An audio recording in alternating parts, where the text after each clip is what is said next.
It started like any ordinary Tuesday morning at the Marlowe Bank branch in downtown Cedarville. The city was just waking up, streetlights flickering off, coffee shops filling with the scent of roasting beans, commuters shuffling along the sidewalks. Inside the bank, the hum of fluorescent lights and the faint clatter of keyboards created a rhythm that could lull anyone into a sense of safety. But behind one of those desks, in a quiet corner office, a plan was already taking shape. Her name was Claire Hastings. To the outside world, she was just another friendly face in the bank's customer service lineup, a woman in her late 20s, always neatly dressed, hair pulled back in a professional bun, smile polite and reassuring. She had been with Marlowe Bank for over 6 years. In that time, she had built a reputation as reliable, meticulous, and almost invisible in her efficiency. People trusted her. Supervisors trusted her. And that trust, as it would later become painfully clear, was exactly what she needed. Claire had always been smart, too smart, some might say. She wasn't loud about it, and she never flaunted her intelligence. She observed, she noted, she remembered. She noticed patterns others didn't, which colleagues double-checked their work, which clients asked questions, and which accounts were left almost completely unattended. She knew the schedules of the auditors, the quirks of the security cameras, and the timing of system backups. Every tiny detail became part of a mental map, a blueprint of how money moved through the bank, and how she could manipulate it without raising suspicion. Growing up, Claire was the kind of child who noticed the little things. She would watch the neighbor's house across the street for hours, memorizing comings and goings, patterns of light in the windows, even the schedule of the mailman. Her parents noticed her attention to detail but assumed it was just curiosity, a precocious streak. School came easily, and teachers quickly learned that Claire didn't just memorize facts, she understood systems, patterns, and behaviors. Some of her childhood friends called her the calculator behind her back, not knowing how eerily precise she could be about people as well as numbers. It began innocently enough, or at least, she told herself it was innocent. Small tests of the system. A few $100s moved between dormant accounts. She justified it, just seeing if it's possible. Just making sure the system works the way I think it does. No one noticed, because the transfers were minor, almost invisible in the daily flood of transactions. But with each successful move, she felt a thrill, subtle at first, then undeniable. Months passed. The tests grew bolder. She began siphoning modest sums from accounts that hadn't seen activity in years. The amounts were carefully calculated to avoid detection, yet they added up quickly. With every transfer, she refined her technique, memorized audit patterns, and observed colleagues more closely. The thrill wasn't just in taking the money, it was in the perfect execution, the knowledge that she could vanish millions into a digital void without leaving a trace. Claire's life changed subtly at first. A new dress, a weekend away in a neighboring city, dinners at restaurants she wouldn't have dreamed of visiting before. Her colleagues noticed the quiet confidence in her stride but didn't connect it to anything criminal.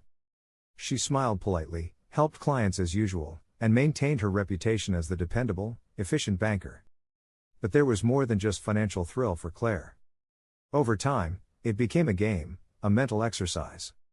She would plan entire weeks around monitoring account behaviors, observing staff movements, and testing system vulnerabilities. Late nights at her apartment were filled with spreadsheets, trial transfers, and quiet calculations. She started keeping a notebook, a ledger of her own, separate from the bank's systems, documenting successes, failures, and lessons learned. It was her private world of strategy, invisible to anyone else. Then she found the opportunity that would change everything. It was a flaw in the bank's overseas transfer system, a tiny vulnerability buried deep in layers of security. A few minutes of study revealed how she could move large sums undetected. But it wasn't just a technical flaw, it required patience, timing, and an almost surgical attention to detail. Claire spent weeks preparing. She created a false identity, complete with documentation, social security number, and tax records. Every step was deliberate. Every contingency planned. When the night finally came to execute the first large transfer, nearly $2 million, Claire worked from her apartment, a place that smelled faintly of lavender and old books. The glow of her laptop illuminated her calm, focused face. She typed the final commands, double-checked the account numbers, and hit send. The money disappeared from Marlowe Bank's servers and quietly landed in her foreign account.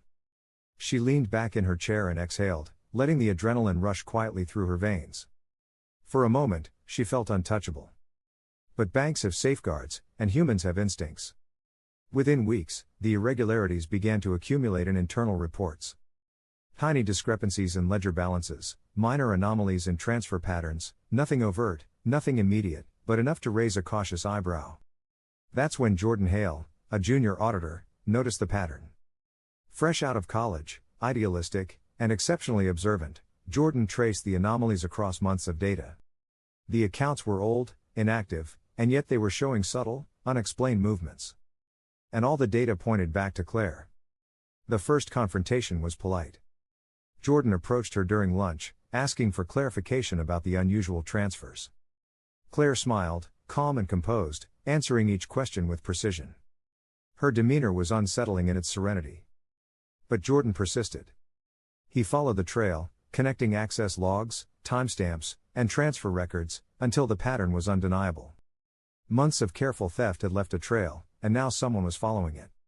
The investigation unfolded like a slow, suspenseful thriller. Surveillance footage was reviewed. Access logs were analyzed. Every keystroke, every click became evidence.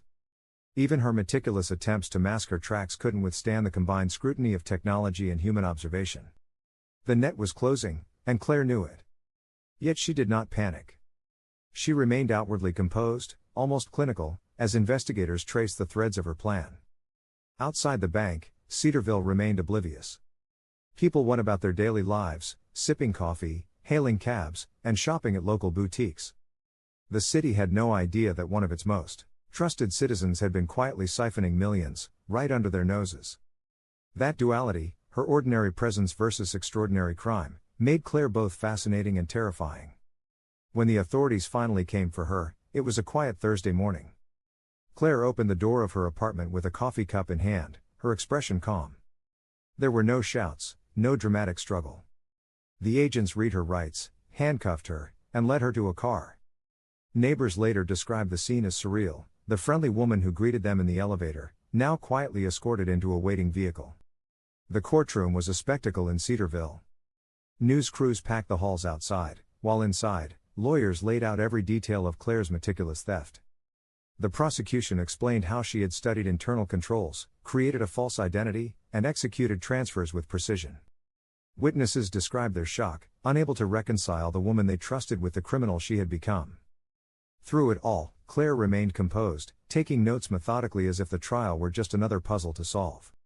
Her defense argued stress, temptation, even moral ambiguity. But the evidence was overwhelming. Thousands of dollars siphoned, hidden in layers of complex transactions. Every loophole exploited, every gap in the system manipulated with skill. The jury didn't deliberate long. The verdict was inevitable: guilty.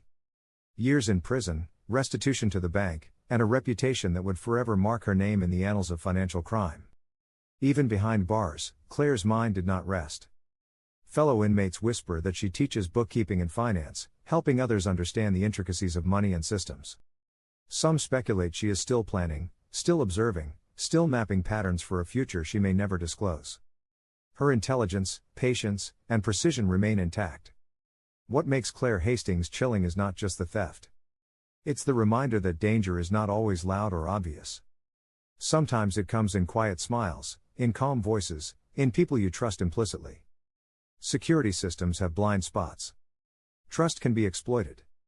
And some people will spend years learning exactly how to turn that trust into opportunity.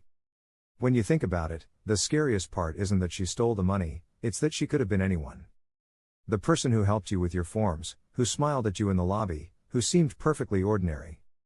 And yet, under that ordinary exterior, someone can be planning, watching, waiting for the perfect moment. The truth is simple and unsettling. Sometimes the person you least suspect is the one who knows exactly how to take everything, and vanish, leaving nothing but questions, fear, and a lingering sense that you were never truly safe at all.